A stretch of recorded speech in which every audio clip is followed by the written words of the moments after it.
तो हेलो दोस्तों, इस वीडियो में हम लोग क्लास 9 का मैथ चैप्टर नंबर 4 सॉल्व करने वाले हैं। और ये है हमारा पार्ट नंबर 6। इसमें हम लोग कितना क्वेश्चन, टोटल 10 क्वेश्चन सॉल्व करने वाले हैं, ठीक है। और ये चैप्टर का नाम है लीनियर इक्वेशन इन 2 वेरिएबल्स, यानी कि 2 चर वाली रैखिक समीकरण, ठीक है। और हमारा लक्ष्य है बोर्ड एग्ज़ाम में A+ स्कोर करना। टोटल क्लास हम लोग 25 हमारा हो चुका है और ये होगा 26, ठीक है। तो चलिए आज के क्वेश्चन को देख लेते हैं। इसमें हम लोग क्वेश्चन नंबर 51 से लेकर 60 तक के क्वेश्चन को सॉल्व करेंगे, ठीक है। तो चलिए क्वेश्चन को देख लेते हैं। तो ये रहा हमारा क्वेश्चन। इसमें कहा गया है रेखा 2x + 6y = 0 का ढाल है, यानी कि ये जो रेखा हमें दिया गया है इसका हमें ढाल निकालना है, ठीक है, यानी कि स्लोप निकालना है। तो इस समीकरण को हम लोग लिख सकते हैं 2x + 6y = 0, ये हमें दिया गया है। और इसको हम लोग लिख सकते हैं y = -2x/6, यानी कि यदि हम लोग इसको सॉल्व करेंगे इसको, तो हमारे पास आएगा y = -1/3x। और हम लोग जानते हैं y = mx + c के रूप में यदि हम लोग किसी समीकरण को लिखते हैं तो ये वाला जो x का गुणांक आता है, यानी कि x का गुणांक यहाँ क्या आया था, वो -1/3, ठीक है। यहाँ x का गुणांक आया था, उसी को हम लोग कहते हैं स्लोप यानी कि ढाल, ठीक है। तो ये हो जाएगा ऑप्शन नंबर बी हमारा सही हो जाएगा, ठीक है। चलिए अब हम लोग देखते हैं क्वेश्चन नंबर 52। इसमें कहा गया है दो रेखा एक दूसरे पर लंबवत है, उसकी ढाल m1 और m2 है, तो यानी कि दो रेखा आपस में लंबवत है और उसका स्लोप m1 और m2 है। और हमें कहा गया है इसमें से कौन सा रिलेशन सही है, ठीक है। यानी कि m1 इंटू m2 करेंगे तो -1 आएगा, या m1 - m2 करेंगे तो =1 आएगा, या m1/m2 करने पर 1 आएगा, या m1 × m2 करने पर 1 आएगा। तो इसमें सबसे सही, इसमें ऑप्शन नंबर ए सही होगा, ठीक है। यानी कि कोई भी दो रेखा यदि वो लंबवत है आपस में, उसको हम लोग इंटू करेंगे तो सिर्फ -1 आएगा, ठीक है। हमेशा कितना आएगा, -1 आएगा। चलिए अब हम लोग आते हैं क्वेश्चन नंबर क्या है, 35 है, ठीक है। क्या बोलेंगे, 53। तो इसमें यदि दो रेखाएं समांतर हो तो उसकी ढाल होती है, क्या बोला गया, यदि दो रेखाएं समांतर है तो उसका ढाल क्या होता है, बराबर होती है, ठीक है। यदि समांतर है तो क्या होगा, बराबर होगा।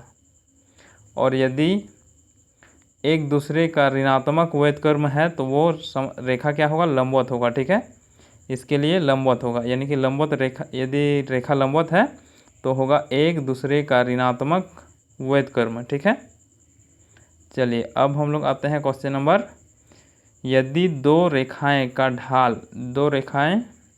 ढाल एक दूसरे का ऋणात्मक व्युत्क्रम हो तो रेखा होती है। यहाँ देखिए ये क्वेश्चन पूछा गया है एक दूसरे के ऋणात्मक ढाल मतलब ऋणात्मक व्युत्क्रम, मतलब ये हुआ यदि 5 है तो इसका ऋणात्मक फिर व्युत्क्रम, इसका ऋणात्मक करेंगे तो हमारे पास आएगा -5, और इसका यदि हम लोग व्युत्क्रम करेंगे तो 1/5 माइनस का, ठीक है। ये माइनस था, यहाँ से हम लोग क्या किए, यहाँ हम लोग ऋणात्मक लिए इसका और फिर इसका यहाँ व्युत्क्रम कर दिए, यानी कि -1/5। इसका मतलब ये होगा कि यदि किसी रेखा का स्लोप m है तो उस रेखा को प्रतिच्छेद, मतलब इस प्रकार उस रेखा को प्रतिच्छेद मतलब 90 डिग्री से इस प्रकार काटने पर ये मतलब इसके लंब रेखा का जो ढाल आएगा वो आएगा 1/m, और यहाँ माइनस के साथ, ठीक है। और यदि ये माइनस है तो ये प्लस में होगा, ठीक है। तो यहाँ कहा गया है एक दूसरे का ऋणात्मक व्युत्क्रम है तो वो रेखा लंबवत होता है, ठीक है। आपस में क्या होता है, लंबवत होता है। चलिए अब हम लोग देखते हैं क्वेश्चन नंबर 55। इसमें कहा गया है यदि दो रेखाओं का ढाल बराबर है तो इसका मतलब है कि ये रेखाएं क्या है, समांतर है। ठीक है, यदि ढाल बराबर है तो ये रेखाएं समांतर है। चलिए अब हम लोग आते हैं क्वेश्चन नंबर 56 के ऊपर। इसमें कहा गया है यदि किसी रेखा का ढाल -2 है तो उस लंबवत रेखा का ढाल है, यानी कि है तो यहाँ क्या है, उस पर लंबवत, यहाँ पर है। ठीक है, यहाँ दिख नहीं रहा है, यहाँ क्या है, पर है।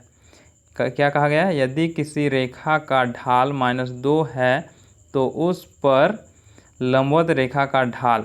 तो हम लोगों ने क्या देखा था, अभी हमने बताया कि यदि m किसी का ढाल मतलब किसी रेखा का ढाल है तो इसके लंबवत वाले रेखा का कितना ढाल होगा, -1/m। और यदि ये माइनस में है यानी कि -m है तो क्या होगा, उसका लंबवत मतलब इसके लंबवत वाले रेखा का ढाल क्या होगा, माइनस तो नहीं, यहाँ प्लस होगा, चूँकि यहाँ माइनस है तो यहाँ 1/m। ठीक है, तो यहाँ देखिए -2 है तो क्या होगा, 1/2 यानी कि 1/2 होगा। ठीक है, चलिए अब हम लोग बढ़ते हैं क्वेश्चन नंबर 57। इसमें कहा गया है यदि किसी रेखा का ढाल 5 है तो उसके समांतर रेखा का ढाल क्या होगा।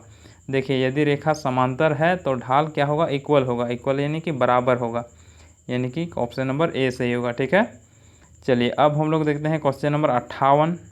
इसमें कहा गया है यदि मूल बिंदु से गुजरने वाली रेखा y = mx, ये क्या है, मूल बिंदु से गुजरने वाली रेखा है, एक रेखा है।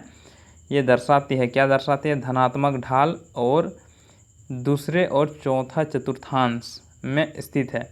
तो ये गलत है, ये नहीं होगा। ठीक है, ध्यान दीजिए, ये धनात्मक ढाल के लिए तो सही है, लेकिन धनात्मक ढाल दूसरे और चौथे चतुर्थांश में नहीं होते। धनात्मक ढाल किस में होता है, प्रथम और तृतीय चतुर्थांश। ठीक है, प्रथम और तृतीय चतुर्थांश में धनात्मक ढाल होते हैं, यानी कि ऑप्शन नंबर बी हमारा सही होगा। ठीक है, चलिए अब हम लोग बढ़ते हैं क्वेश्चन नंबर, ये है हमारा सेकेंड लास्ट, यानी कि 59। इसमें कहा गया मूल बिंदु से गुजरने वाले रेखा y = -mx दर्शाती है। ये क्या कहा गया है, y = -mx, ये दर्शाती है, ऋणात्मक है। तो ध्यान दीजिए, ऋणात्मक धनात्मक के लिए प्रथम और तृतीय चतुर्थांश से गुजरेगा, और यदि ये स्लोप ऋणात्मक है तो वो किससे गुजरेगा, दूसरा और चौथे चतुर्थांश से। ठीक है, और ये ऋणात्मक ढाल, तो ये हो जाएगा ऑप्शन नंबर ए सही हो जाएगा। ठीक है, ऋणात्मक ढलान और दूसरे और चौथे चतुर्थांश में स्थित है, यानी कि ये जो रेखा है ये चौथे और दूसरे चतुर्थांश से गुजरेगा। ठीक है, चलिए अब हम लोग देखते हैं, ये हमारा लास्ट क्वेश्चन है। इसमें कहा गया है y अक्ष का ढाल क्या होता है। ठीक है, y अक्ष का ढाल, तो y नहीं, x है। ठीक है, x अक्ष का ढाल क्या होता है, x अक्ष का ढाल होता है 0। x अक्ष का ढाल का मतलब 0, इस प्रकार हम लोग लिख सकते हैं, x अक्ष ये होता है और हम लोग जानते हैं, और ये होता है y अक्ष। ठीक है, तो यहाँ देखिए ये ढाल होगा 0, चूँकि हम लोग जानते हैं tan थीटा बराबर होता है ढाल, क्या होता है, ढाल, यानी कि m = tan थीटा। और tan थीटा इसके लिए हम लोग देखें तो इसके लिए 0 डिग्री यहाँ है और यहाँ क्या है, 180 डिग्री। ठीक है, यहाँ होगा 180 डिग्री और यहाँ क्या होगा, 0 डिग्री। तो tan 0 डिग्री का मान भी 0 होता है और tan 180 डिग्री का मान भी 0 होता है। और यदि हमें पूछा जाए y एक्सिस, क्या बोला जाए, y एक्सिस के लिए ढलान, तो हमारा आंसर क्या होगा, अपरिभाषित। ठीक है, चूँकि tan थीटा 90 डिग्री पर अपरिभाषित है और यहाँ 270 डिग्री पर भी अपरिभाषित है। ठीक है, चलिए अब हम लोग बढ़ते हैं, तो ये वाला ऑप्शन कौन वाला सही होगा, ए नंबर। ठीक है, तो ये था आज का क्लास, तो और फिर हम लोग मिलते हैं नेक्स्ट वीडियो में। ठीक है, तो चलिए आज की क्लास में इतना ही, हम लोग मिलते हैं फिर नेक्स्ट वीडियो में।